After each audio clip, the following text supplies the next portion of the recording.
1921 में तोशा खाने की चाबी को लेकर छिड़े विवाद में अकालियों ने शानदार जीत दर्ज की। स्वर्ण मंदिर पर सरकारी नियंत्रण खत्म होने के बाद भी सरकार चाहती थी कि तोशा खाने की चाबियां उसी के पास रहें। अकालियों ने इसका विरोध किया, जनसभाएं आयोजित की गई, अकाली जत्थे स्वर्ण मंदिर पहुंचे। शिरोमणि गुरुद्वारा प्रबंधक समिति ने प्रिंस ऑफ वेल्स के भारत आगमन के दिन सिखों को हड़ताल करने को कहा। सरकार झल्ला गई और शिरोमणि गुरुद्वारा प्रबंधक समिति के अनेक लड़ाकू राष्ट्रवादी नेताओं को गिरफ्तार कर लिया गया। इसमें बाबा खड़क सिंह और मास्टर तारा सिंह भी शामिल थे। इन आंदोलनकारियों से आंदोलन कमज़ोर नहीं हुआ बल्कि और मजबूत हो गया। इसका दायरा दूर दराज के गांवों तक फैल गया। अंग्रेज़ सरकार ने अंततः सिक्कों से ना उलझना ही बेहतर समझा। सारे गिरफ्तार लोग छोड़ दिए गए और तोशा खाने की चाबियां बाबा खड़क सिंह को सौंप दी गई। खड़क सिंह उस समय शिरोमणि गुरुद्वारा प्रबंधक समिति के अध्यक्ष थे। महात्मा गांधी ने फौरन ही खड़क सिंह के नाम एक तार भेजा जिसमें लिखा था कि हिंदुस्तान की आज़ादी की पहली लड़ाई जीत ली गई है, बधाई हो। गुरुद्वारा मुक्ति आंदोलन का चरमोत्कर्ष था गुरु का बाग संघर्ष। इस अहिंसक संघर्ष ने पूरे देश को हिला दिया।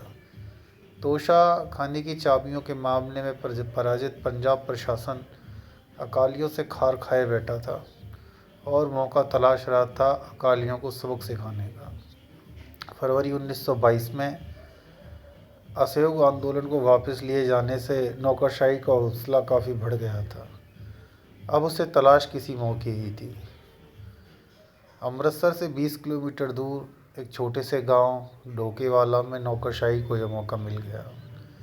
यहाँ गुरु का बाग गुरुद्वारे के महंत ने 1921 में गुरुद्वारे को शिरोमणि गुरुद्वारा प्रबंधक समिति को सौंप दिया था, परंतु उसके पास की ज़मीन पर कब्जा जमाए हुए था। अकालियों ने खाना पकाने के लिए इस ज़मीन के एक सूखे पेड़ को काट लिया। महंत ने थाने में चोरी की रिपोर्ट दर्ज करा दी। नौकरशाही को मौका मिल गया और 9 अगस्त 1922 को 5 अकालियों को गिरफ्तार कर लिया गया। उन पर मुकदमा चलाया गया। अकाली दल ने इस पर तीखी प्रतिक्रिया करी। अकालियों के जत्थे गुरु का बाग पहुंचने लगे और वहां सारे पेड़ों की कटाई शुरू हो गई। पुलिस ने सबको चोरी और दंगों के आरोप में गिरफ्तार करना शुरू कर दिया। 28 अगस्त तक 4000 अकाली गिरफ्तार कर लिए गए। अब अधिकारियों ने अपनी नीति बदली। अकाली कार्यकर्ताओं को गिरफ्तार करने के बजाय उन्हें लाठियों से बेरहमी से पीटा जाने लगा।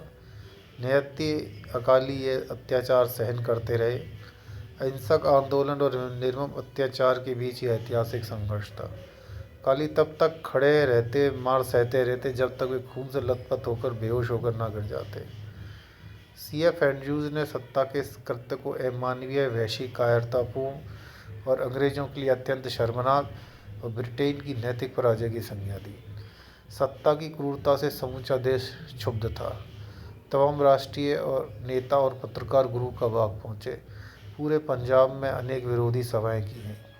10 सितंबर को अमृतसर में अकालियों की बहुत बड़ी सभा हुई जिसमें स्वामी श्रद्धानंद, हकीम अजमल खान व अन्य नेताओं ने भाग लिया। कांग्रेस कार्य समिति ने सारे मामले की जांच के लिए एक समिति गठित की। सरकार एक बार फिर पराजित हुई।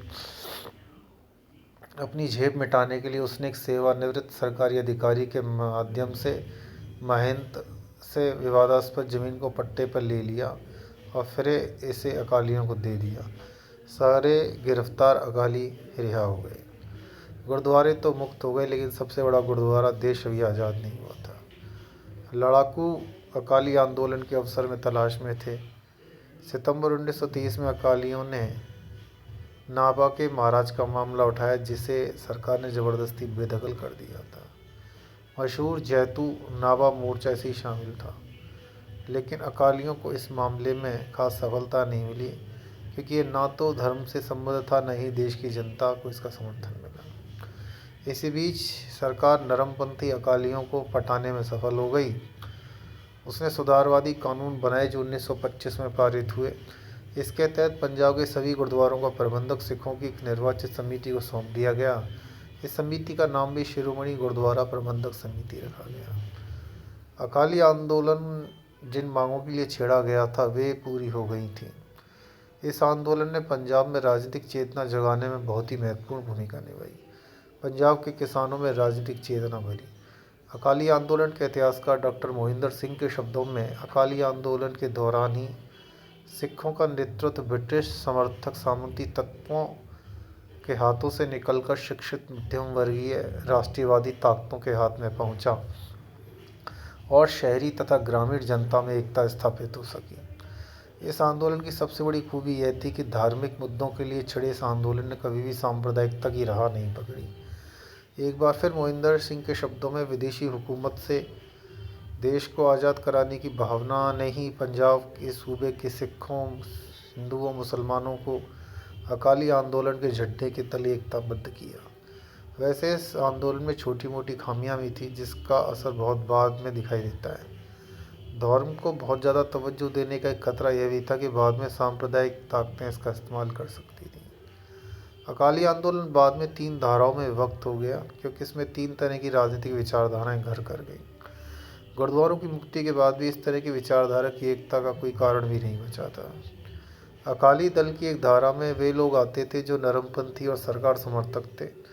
ये लोग आंदोलन में महज इसलिए शामिल हुए थे कि यह धार्मिक मांगों के साथ जुड़ा था और जनमत इसके पक्ष में था।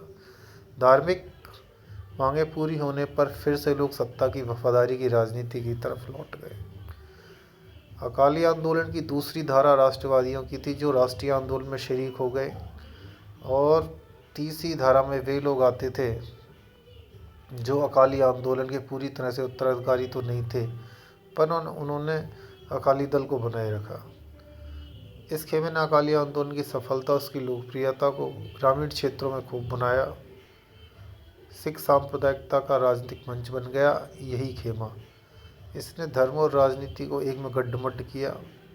सिखों को हिंदू और मुसलमानों से अलग करने का राजनीतिक दर्शन प्रतिपादित किया।